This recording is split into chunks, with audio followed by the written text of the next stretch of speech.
नमस्कार दोस्तों, आप सभी लोगों का स्वागत है और आज मैं आप लोगों के साथ मेरा हेयर केयर डाइट शेयर करने वाला हूं, जिसकी हेल्प से मैं अपना हेयर फॉल रोक पाया। एंड साथ ही साथ अगर आपको भी हेयर फॉल के इश्यूज़ हो रहे हैं तो प्लीज़ मेरी बातों को बहुत ध्यान से सुनिएगा, क्योंकि पिछले 3 साल से मुझे हेयर फॉल हो रहा था। एंड ये जो नॉलेज मैं आप लोगों के साथ शेयर कर रहा हूँ, काश ये बातें मुझे पहले पता होती तो मेरा हेयर फॉल आज इतना नहीं होता। आप लोग लिटरली देख सकते हो कि मेरी हेयर लाइन पूरा 1 उंगल पीछे जा चुकी है। तो प्लीज़ मेरी बातों को ध्यान से सुनिएगा एंड कंसीडर कीजिएगा, पेशेंस रखिएगा। मैं जो कुछ भी बोलूँगा, हो सकता है मैं कुछ एक्सटर्नल बातें इसमें ऐड कर दूँ, तो वो भी आपके लिए बहुत ज़्यादा रिक्वायर्ड है। तो प्लीज़ पेशेंस के साथ सुनिएगा। आई नो कि तुम किस सिचुएशन से गुजर रहे हो मेरे दोस्त, क्योंकि मैं भी इस सिचुएशन से होके गुजरा हूँ। सबसे पहले हम लोग समझते हैं कि आपको हेयर फॉल होता क्यों है। देखिए, बहुत सारे अलग अलग तरह के मल्टीपल फैक्टर्स होते हैं। मैं इसमें बहुत ज़्यादा साइंस और रिसर्च पेपर घुसा के नहीं लाऊंगा, केमिस्ट्री केमिकल्स ये सब नहीं, बट सिंपल और बहुत ज़्यादा लेमन भाषा में आप लोगों को समझाने की कोशिश करूंगा। एक इसका सबसे बड़ा रीज़न है, वो है एजीए, जिसको हम लोग कहते हैं एंड्रोजेनिक एलोपेशिया या फिर जेनेटिक हेयर लॉस। बेसिकली होता क्या है, जो स्पेशली मैन होते हैं, हमारी बॉडी एक तरीके का हार्मोन प्रोड्यूस करती है, डीएसटी। बेसिकली जो हमारा टेस्टोस्टेरोन है वही डीएसटी में कन्वर्ट होता है। डीएसटी किसी ना किसी रीजंस की वजह से आपके हेयर फॉलिकल्स तक पहुंचता है, और जब वो आपके हेयर फॉलिकल्स तक पहुंचता है तो वो उन्हें डिस्ट्रॉय करने का प्रयास करता है। एंड धीरे धीरे डीएसटी की वजह से आपको हेयर थिनिंग होने लगती है, और हेयर थिनिंग होने की वजह से आपके बाल गिरना शुरू हो जाते हैं, और इस तरीके से आपको बाल्डनेस होती है। इवन दो ज़रूरी नहीं है कि आपको एजीए ही हो और तभी आपको हेयर लॉस हो रहा हो। हेयर लॉस होने के और भी बहुत सारे रीजंस हो सकते हैं। सबसे पहले आप लोगों को डर्मेट को जाके कंसल्ट करना चाहिए कि सर क्या मुझे एजीए है या नहीं, मुझे आप लोग क्लियर करके बताइए। वो मशीन होती है माइक्रोस्कोप, उसकी हेल्प से आपका स्कैल्प देखते हैं और आपको बताते हैं कि आपको एजीए है या नहीं। अगर आपको एजीए होता है तो मैं आप लोगों को यही रिकमेंड करूंगा कि जो एफडीए अप्रूव्ड मेडिसिन हैं वो आपको लेनी चाहिए, और डॉक्टर को ज़रूर कंसल्ट करना चाहिए, और उसके साथ एक अच्छी डाइट भी लेनी चाहिए। अगर आप अच्छी डाइट नहीं लोगे तो आपका जो एंड्रोजेनिक एलोपेशिया है वो और ज़्यादा वर्स हो जाएगा, और आपको हेयर फॉल और तेज़ी से होने लगेगा। इसके अलावा अब बात करते हैं बाकी अदर फैक्टर्स की। अगर आप वेट लॉस कर रहे हो और अगर आपका रैपिडली वेट लॉस हुआ है तो उस वजह से आपकी बॉडी में न्यूट्रिशन डेफिशिएंसी होती है, एंड जिसकी वजह से आपको टेम्परेरी हेयर लॉस देखा जा सकता है। अगर ये बहुत लंबे समय तक हुआ तो आपको एक परमानेंट हेयर लॉस भी हो सकता है। इसके अलावा स्ट्रेस की वजह से आपको बहुत ज़्यादा हेयर लॉस होने होने के कारण हो सकते हैं। एंड इसका एक और बड़ा रीज़न है, वो है न्यूट्रिशन डेफिशिएंसी। उस वजह से भी आपको हेयर लॉस हो सकता है। अराउंड अराउंड 3 साल तक मैं न्यूट्रिशन डेफिशिएंसी और स्ट्रेस में था, जिसकी वजह से मुझे एक लॉन्ग टर्म शॉक लगा और मेरे को बहुत बड़े लेवल पे हेयर लॉस हुआ।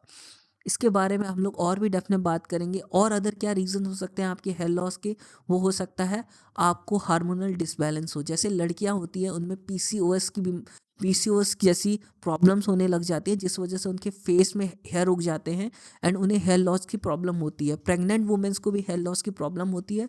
बट अगर आप अच्छी डाइट लोगे, अच्छे से अपना केयर करोगे, तो आप अपने पीसीओएस को भी कंट्रोल में कर सकते हो।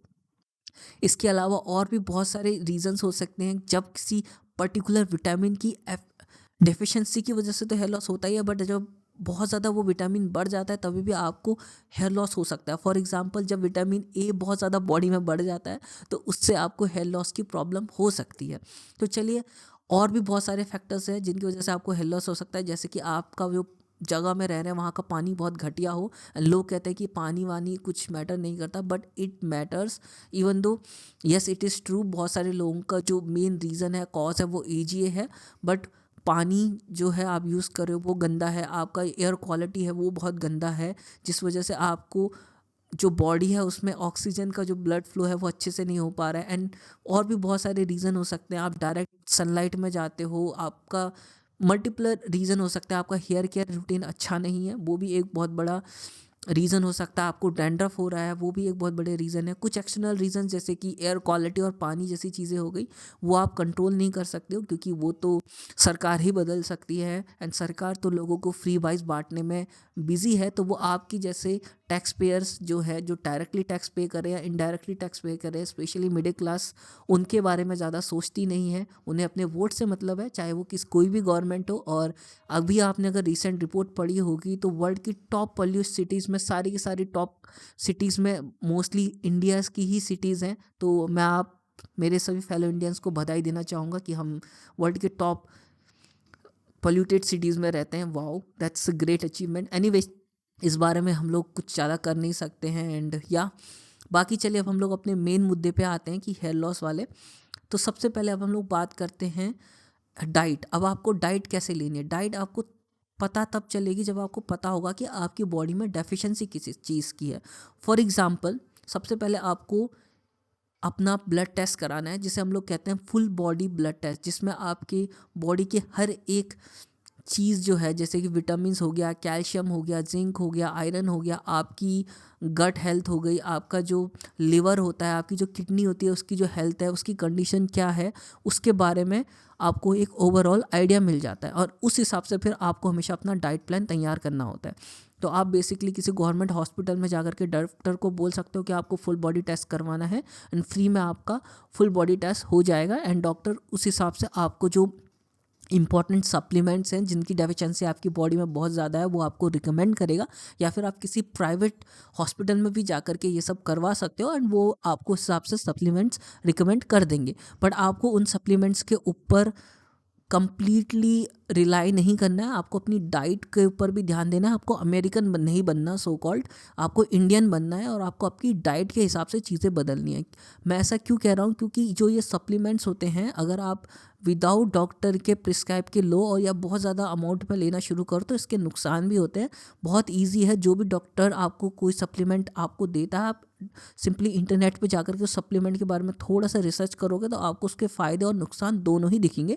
इसलिए इम्पॉर्टेंट ये है कि आप कंप्लीटली सप्लीमेंट पे बेस ना हो, 1-2 महीना वो सप्लीमेंट ज़रूर ले, ताकि आपकी स्थिति थोड़ी ठीक हो जाए अगर आपकी स्थिति बहुत बुरी है। अदरवाइज़ आपका जितना बॉडी में जो सप्लीमेंट्स आनी चाहिए, जो सारी चीज़ें आनी चाहिए, जितना भी न्यूट्रिशन आना चाहिए, वो नेचुरल सोर्सेज से ही हो, तो वो काफ़ी बेटर रहता है। इसके अलावा आपको खुद से अपनी एक बार रिपोर्ट रीड करके देखना है, और देखना है कि आपके लीवर की कंडीशन कैसी है, हर गट की कंडीशन कैसी है, और उस हिसाब से आपको हमेशा अपना डाइट प्लान बनाना है। ठीक है। फॉर एग्जांपल, जब आपकी बॉडी में विटामिन ए की डिफिशिएंसी होती है, तो आपकी हड्डियों में, जोड़ों में दर्द होना एक बहुत नॉर्मल चीज़ है। उसके अलावा आपको हेयर थिनिंग जैसी चीज़ें हैं वो दिखाई दे सकती हैं, क्योंकि वो विटामिन डी की कमी से होता है। अगर आपको डैंड्रफ हो रहा है बहुत ज़्यादा, तो हो सकता है आपकी बॉडी में विटामिन B6-12 की कमी हो, जिसका एक बहुत अच्छा सोर्स है दही। एंड दही को सिर्फ बालों में लगाने से नहीं, खाने से भी आप अपने डैंड्रफ को कम कर सकते हो। इसके अलावा और भी बहुत सारी चीज़ें होती हैं, जैसे कि विटामिन ए है, वो आपकी हेयर की शाइनिंग के लिए बहुत ज़्यादा इंपॉर्टेंट है। एंड उसके अलावा नींबू का पानी है, या रसदार फ्रूट्स हैं जिनमें विटामिन सी भर भर के होता है, वो आपकी बॉडी में कोलेजन को बूस्ट करता है, जो आपकी स्किन को ग्लो अप देता है, आपके बुढ़ापे को कम करता है, जवान करता है आपकी स्किन को, आपकी हेयर की क्वालिटीज़ को बेटर करता है। या तो एक बार जब आप ब्लड टेस्ट करवा लोगे, तो आपको आइडिया आ जाएगा किस किस चीज़ की कमी है आपकी बॉडी में, क्या क्या डेफिशिएंसी है। उसके बाद आप लोगों को क्या करना है कि अब आपके आसपास वाइडली लोकल मार्केट में अवेलेबल वो सारी चीज़ें जिनको आप ले करके इन डेफिशिएंसीज को कम कर सकते हो, वो सारी चीज़ें खरीदनी है और उन्हें खाना है। बहुत सिंपल है। आप लोगों को कोई भी फैंसी चीज़ के पीछे नहीं भागना, एक्सपेंसिव फैंसी चीज़ों के पीछे। बस आप लोगों को ये देखना है, मेरी बॉडी में आयरन की डेफिशिएंसी है, अच्छा आजकल पालक का सीज़न चल रहा है, पालक खा लेते हैं। और पालक में हमेशा नींबू निचोड़ करके खाना है, क्योंकि वो उसके जो न्यूट्रिशन वैल्यू है उसको बहुत अच्छे से आपकी बॉडी में एक्सट्रैक्ट करने में हेल्प करता है। जैसे गाजर खाते हो, विटामिन ए होता है उसमें, तो पर गाजर को हमेशा बॉईल करके खाओ, तो उससे क्या होता है, उसकी न्यूट्रिशन वैल्यू बहुत अच्छे से आपकी बॉडी में अब्जॉर्ब होती है।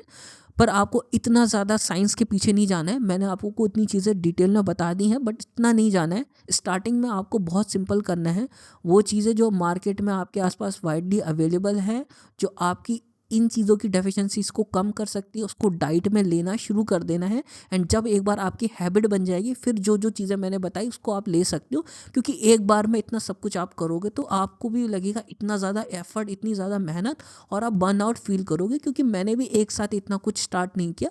एंड अभी भी बहुत सारी चीज़ें हैं जो मैं नहीं करता हूँ और जिनको मैं धीरे धीरे करने वाला हूँ, क्योंकि बाकी चीज़ें अभी मेरी लाइफ का पार्ट बन गई हैं, तो अब मैं उन नई हैबिट्स को भी अपनी लाइफ का पार्ट बना सकता हूँ।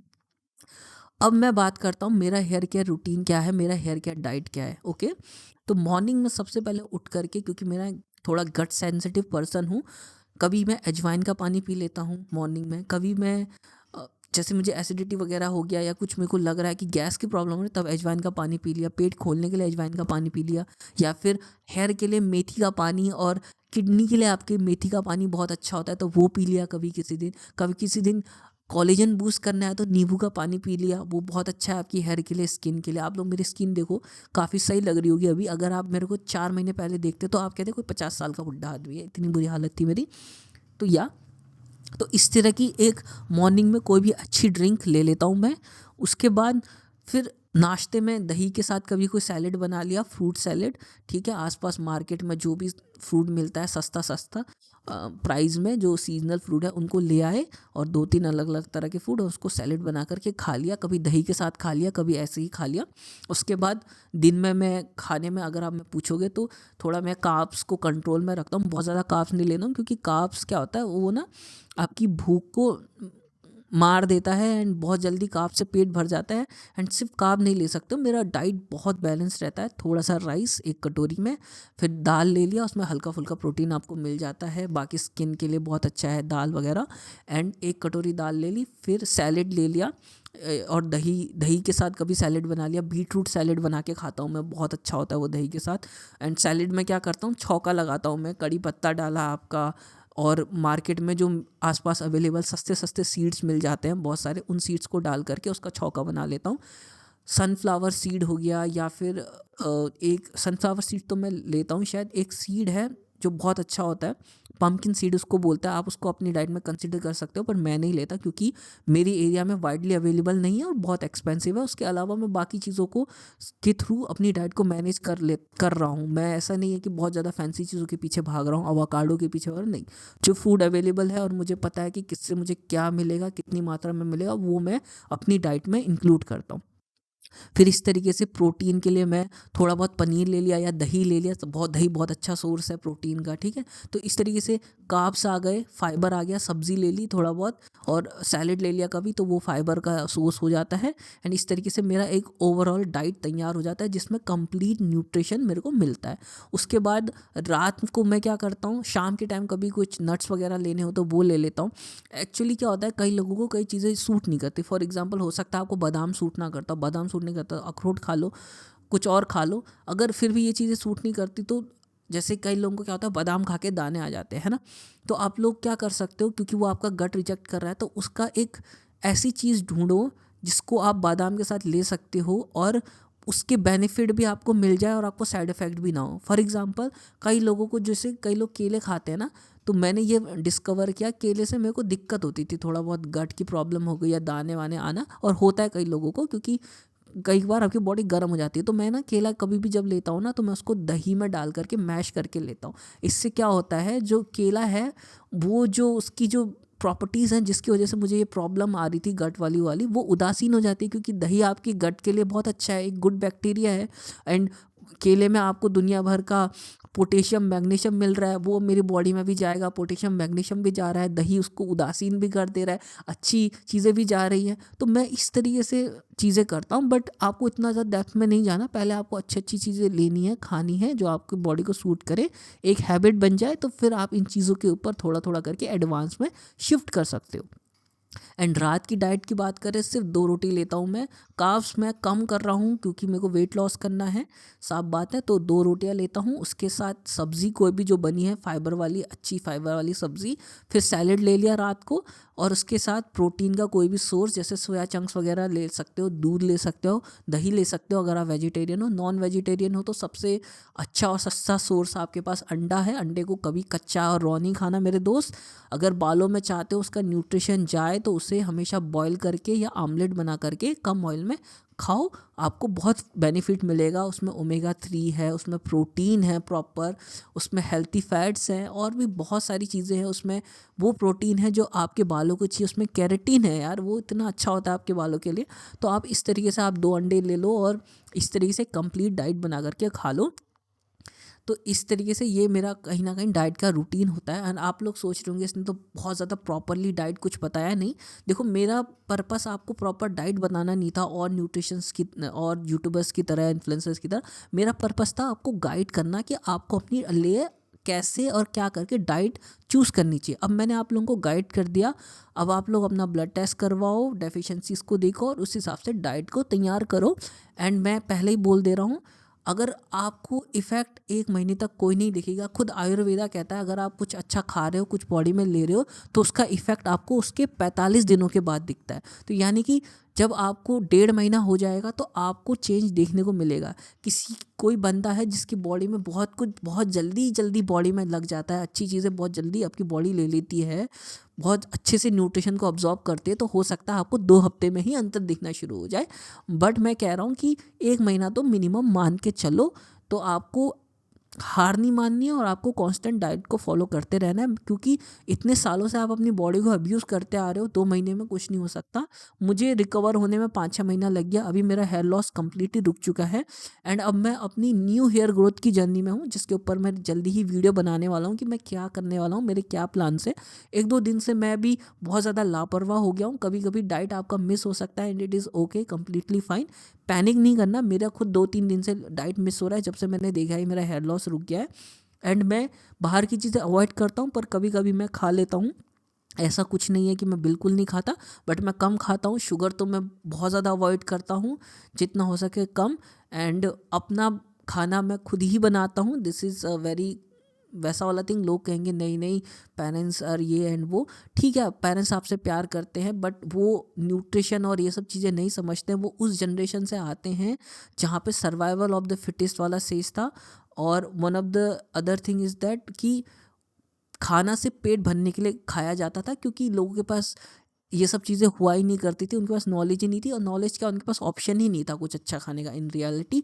तो अभी आप लोग उस सिचुएशन में अगर नहीं हो तो अपना खाना खुद बनाओ, कोशिश करो खुद से बनाओ, ठीक है। सैलेड वगैरह हो गया, ये रेसिपीज़ बहुत इजी और आसानी से बन जाती हैं। And there is so many healthy recipes which are actually very tasty.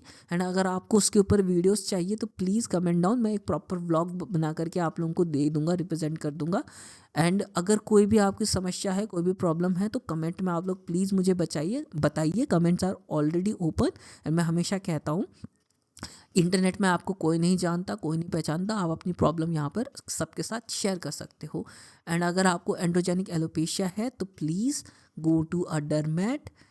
And आपको नहीं है, आपको पता कैसे चलेगा कि है कि नहीं, तो पहले तो आपको डेफिनेटली हॉस्पिटल जा कर के आपको स्कैल्प का टेस्ट करवाना पड़ेगा and then they will tell you आपको क्या है क्या नहीं। एंड ये दुनिया बहुत ही खतरनाक है, सब आपको लूटने में लगे हैं। I will be very honest, ऐसा नहीं है कि अच्छे लोग एग्जिस्ट नहीं करते हैं, बट अपना रिसर्च हमेशा करके जाना। डॉक्टर कुछ बताता भी है तो उसके ऊपर भी अपना रिसर्च करना।